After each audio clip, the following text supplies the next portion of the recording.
मुसीबत कभी भी समय देखकर नहीं आती, आपके सामने कभी भी और किसी भी वक्त इमरजेंसी आ पड़ती है।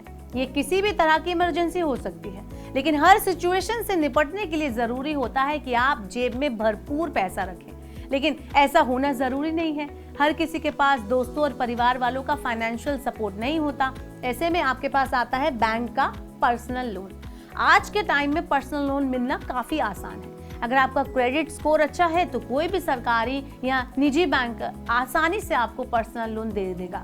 लेकिन बहुत सारे लोग इस बात को लेकर कंफ्यूज रहते हैं कि आपको पर्सनल लोन आखिर कितनी राशि तक मिल सकता है। तो आइए आपकी राह थोड़ी आसान बना देते हैं। इस वीडियो में हम कुछ ऐसे मानकों की बात करेंगे जिसके आधार पर आप आसानी से लोन ले सकते हैं। लोन कितना मिलेगा ये इससे तय होता है कि आपकी आय कितनी है, आपकी इनकम कितनी है। आपकी इनकम पर्सनल लोन में बहुत अहम भूमिका निभाती है। बैंकों और कंपनियों की ओर से कई तरीके अपनाए जाते हैं जिनमें आपकी इनकम के हिसाब से तय किया जाता है कि आपको कितने तक का पर्सनल लोन दिया जा सकता है। आमतौर पर बैंक आपकी मासिक सैलरी का 10 से 24 महीने के बराबर का ही पर्सनल लोन देते हैं।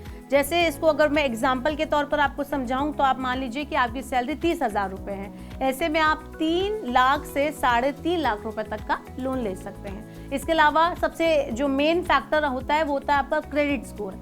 सिबिल स्कोर या क्रेडिट स्कोर आपके पर्सनल लोन में भी मेन रोल अदा करता है। जितना अच्छा आपका क्रेडिट स्कोर होता है उतना ही अच्छा आपको पर्सनल लोन मिलने के चांसेस होते हैं। आमतौर पर 750 या उससे ज्यादा का क्रेडिट स्कोर अच्छा माना जाता है। जितना ज्यादा आपका क्रेडिट स्कोर होता है उतनी ही कम ब्याज पर आपको लोन मिलने की संभावना होती है। आमतौर पर 750 का स्कोर ठीक ठाक माना जाता है। वैसे बैंक इससे कम पर भी लोन देते हैं, लेकिन इसका ब्याज दर जो होती है वो ज्यादा होती है। नौकरी की अवधि भी आपको लोन पाने में मदद करती है। आप कितने टाइम से नौकरी कर रहे हैं ये भी कंपनियां पर्सनल लोन देते टाइम देखती हैं। जितने ज्यादा लंबे समय से आप नौकरी कर रहे होंगे उतना ही ज्यादा आपको पर्सनल लोन मिलने की संभावना बढ़ जाएगी।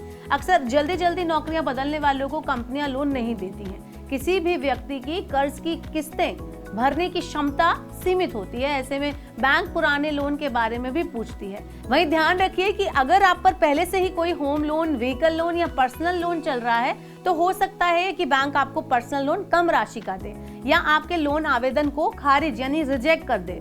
आमतौर पर बैंक या एनबीएफसी कंपनियां 36% से कम वाले डेट टू इनकम रेशियो वालों को ही पर्सनल लोन देना पसंद करती है, जिससे कि लोन वापसी में उन्हें किसी तरह की कोई मुश्किल का सामना ना करना पड़े। वैसे मुसीबत के टाइम लोन लेने के लिए कुछ दूसरे तरीके भी होते हैं, जैसे गोल्ड लोन, जिसके लिए आपको ना तो क्रेडिट स्कोर की जरूरत पड़ती है और ना ही नौकरी की। इसमें आपको बैंक गोल्ड के बदले आसानी से लोन दे देते हैं। इसके अलावा कई बैंक ओवरड्राफ्ट की सुविधा भी देते हैं, जिसमें आप अपनी सुविधा के अनुसार तब भी लोन ले सकते हैं जब आपके खाते में पैसा ना हो। तो इस तरह से अगर आपको भी इमरजेंसी में पैसे की जरूरत है तो जो मैंने अभी आपको ऑप्शंस बताया आप इनको ट्राई कर सकते हैं। ऐसे और वीडियोस के लिए देखते रहिए मनी9।